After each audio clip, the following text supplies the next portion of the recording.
नमस्कार दोस्तों, स्वागत आपके चैनल पर। क्या आपने कभी सोचा है मृत्यु के बाद आत्मा कहाँ जाती है? क्या कोई नदी है जो इस संसार और परलोक के बीच बहती है? हाँ, वैतरणी नदी, वो रहस्यमयी नदी जिसे पार किए बिना आत्मा को मोक्ष नहीं मिलता। आइए जानते हैं, आज सुनिए एक सच्ची और पवित्र कथा भक्त श्यामा की, जिसकी श्रद्धा ने उसे वैतरणी पार करवाई। बहुत समय पहले की बात है। कौशल देश में श्यामा नाम की एक विधवा महिला रहती थी। उसका जीवन दुखों से भरा था, मगर उसका मन भगवान विष्णु की भक्ति में डूबा हुआ था। अपने जीवन में कभी किसी को कष्ट नहीं दिया। वह रोज पूजा करती, गरीबों को भोजन देती और हर साल वैतरणी दान करती। वह हर बार प्रार्थना करती, हे प्रभु, जब मेरा अंत हो तो मेरी आत्मा को वैतरणी पार करवा देना। समय बीता और एक दिन श्यामा की मृत्यु हो गई। उसकी आत्मा यमदूतों के साथ यमलोक की ओर यात्रा करने लगी।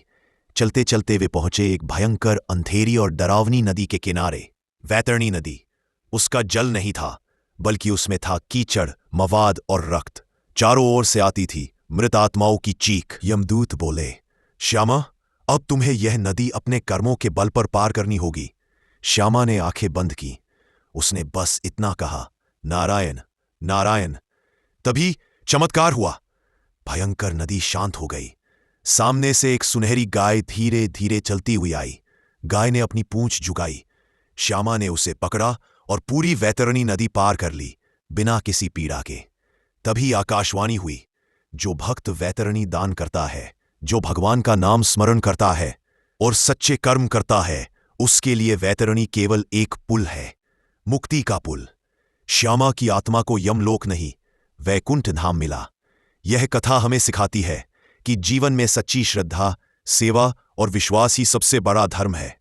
वैतरणी नदी हमारे कर्मों की परीक्षा है। जिसने पुण्य कमाया हो, उसके लिए यह नदी स्वर्ग का द्वार बन जाती है।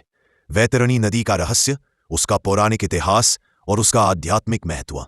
वैतरणी एक ऐसा नाम जिसे आपने गरुड़ पुराण, स्कंद पुराण जैसे ग्रंथों में सुना होगा। हिंदू धर्म के अनुसार यह नदी मृत्यु के बाद आत्मा की यात्रा में आती है। यह कोई साधारण नदी नहीं, बल्कि ये पाप और पुण्य की परीक्षा है। गरुड़ पुराण कहता है कि जब कोई प्राणी मरता है तो उसकी आत्मा यमलोक की ओर यात्रा करती है। उस रास्ते में पहली और सबसे कठिन बाधा होती है वैतरणी नदी। पुण्यात्मा के लिए यह नदी शीतल, सुंदर और शांत होती है, लेकिन पापी के लिए यह नदी बन जाती है कीचड़, खून और मवाद से भरी हुई नरक समान धारा।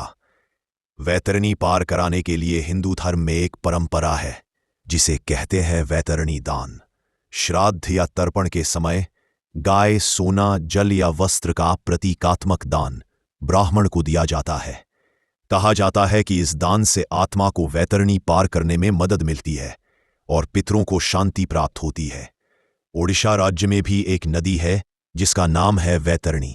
यह नदी भुवनेश्वर के पास बहती है और बंगाल की खाड़ी में जाकर मिलती है। अगर आपको ये कथा पसंद आई हो तो रहस्यमय सच चैनल को सब्सक्राइब करें और लाइक करें और इस वीडियो को शेयर करें, और ताकि हम धर्म के मार्ग पर निरंतर चलते रहें। धन्यवाद।